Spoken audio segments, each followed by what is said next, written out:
does this place always have to be this way? What way? Well, this way. It's chaos, it's undisciplined. It's as if I'm thrashing about in a sea of questions, like I'm screaming out against soul-destroying winds. Isn't that a mixed metaphor?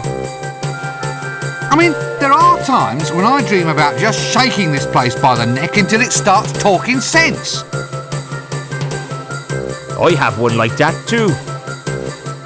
What, really? Oh yes. In one magic moment I stride like an intellectual giant across the rooftops of the world, slicing through the Gordian what's-his-name of fuzzy thinking for all time. And then I have this other terrific dream that I'm being smothered in fruity yoghurt and sucked up inside a whale. Thankfully, that's not my problem. So far, anyway. We can but hope. Look, does anyone know why this luggage keeps following me? Ah, that's sapient pearwood, that luggage is. There's no getting rid of it, it'll follow you everywhere.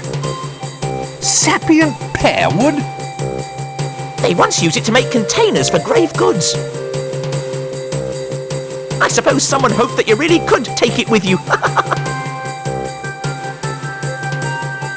The chest is in fact the luggage. The luggage is made of sapient pearwood, and once it attaches itself to somebody, it will follow that person everywhere. Just like a little puppy.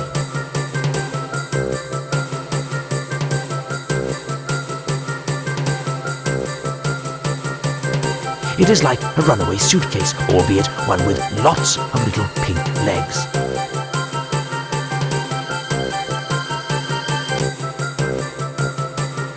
In this game, the luggage is a convenient storage device, not to mention a convenient homicidal maniac, should one be required.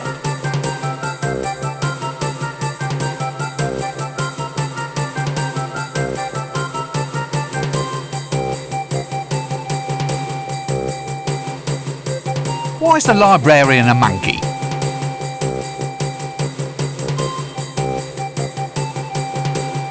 Did you get the number of that donkey cot? He's not one of them, he's an orangutan. But it's the same thing! No. Your actual orangutan is one of the great apes. An arboreal denizen of the subtropical rainforest. If you ever want to go far in life, you must learn the value of proper nomenclature. Nomenclature? But what's the difference between calling him an orangutan or a monkey?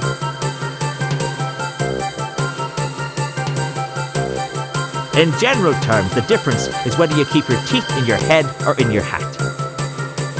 But how did it happen? I mean, should we really let arboreal subtropical fauna be the guardians of a major national library? Well, he was human once, of course. What? Really? All part of a magical accident. Very tragic, you see, but there it is. Very embarrassing, seeing him scratch himself in the reference section. Doesn't he want to be turned back into a human? Nope. Ha! Says he likes the long arms, the prehensile toes, and the right to scratch himself in the reference section. I say he just likes running around loose, not wearing trousers. I mean, I would. Right you are then.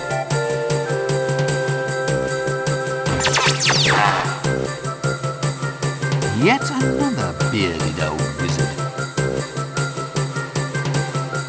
So look, as an aged wizard, I mean, you know, as someone who's climbed to the very depths, is there any advice you feel you might like to pass on? I mean, a few words of guidance, perhaps to one who hopes to follow in your pointy footsteps? Ah, yes. Well, young fellow wallpaper.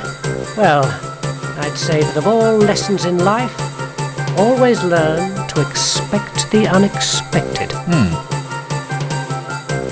But if I expect it, then it isn't unexpected. Eh? Well, by definition, it can't be unexpected if it actually is expected. Quite right, my boy. Well spotted. In which case, my advice to you is to always expect the expected. Is that clear? I expect so. So, you're faculty heads, the giants of wizardry. This is it. This is as good as life gets. Contemplating promotion? No, I'm contemplating a change of career. Listen, one thing I've always meant to ask. These dresses we wear, are they strictly necessary? Eh? The robes, lad, are symbolic of our dedication. You see, this is not so much a calling, a profession, as a condition of mind. By wearing long robes, we imply a somnambulistic state. An attitude in which we walk dreamily through this world with our minds occupied by higher things. Higher? Like, say, as high as this hat? Well, the hat, too. Its height implies loftiness of thoughts. Or it might imply that we should have let our mothers keep on dressing us. What's more, it keeps young whippersnappers like you from running off.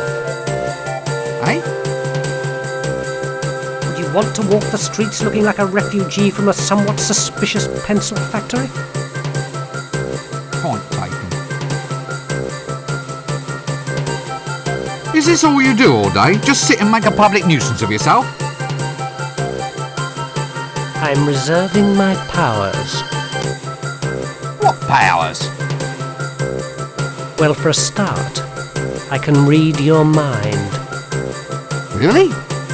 What you see? Not much. You must have the big print version. Well, excuse me, I think there's someone calling me. A bearded old wizard. So, you're the bursar. What does a bursar do exactly? Well, it's a very important job. Accounts, expenditure, occasional bouts of irrationality, the assessment of grants. Well, it sounds a bit, well, boring, doesn't it? That's the job's main attraction, my surgical sock. These tenures are for life. So, since wizards are naturally extremely long-lived, that means the only way to get promoted is to assassinate your superiors. They've been popping off like mayflies around here for some seasons. Sometimes we've got, wait for it, more wazards than wizards. They're in no danger from me. I never really thought about promotion. Wazards, you see? Ha-ha! Oh well. My post is safe, though. Who wants to claw their way up to the top only to become an accountant in a silly hat? Mark my words, folding trouser press. Survival is all a matter of identifying your proper niche. Preferably a niche well removed from anything anyone else finds desirable. So you're the bursar. Oh, thank heavens. I'd hate to have forgotten the name of someone useful. Look, you're the bursar, aren't you? That's right. I do the finances, books and things, and I'm quite totally insane, you know. Any calculations you need, I'm your giant frog. But that's just accounting. Surely to hold a major position in a wizard's university, you must be able to perform magic. After all, that's what the place is all about. Magic is all very well, young sink disposal unit, but mathematics is the more powerful art. Oh, come on. You don't believe me? Very well, Mr. So-called scented furniture polish. care to watch while I make your grant disappear?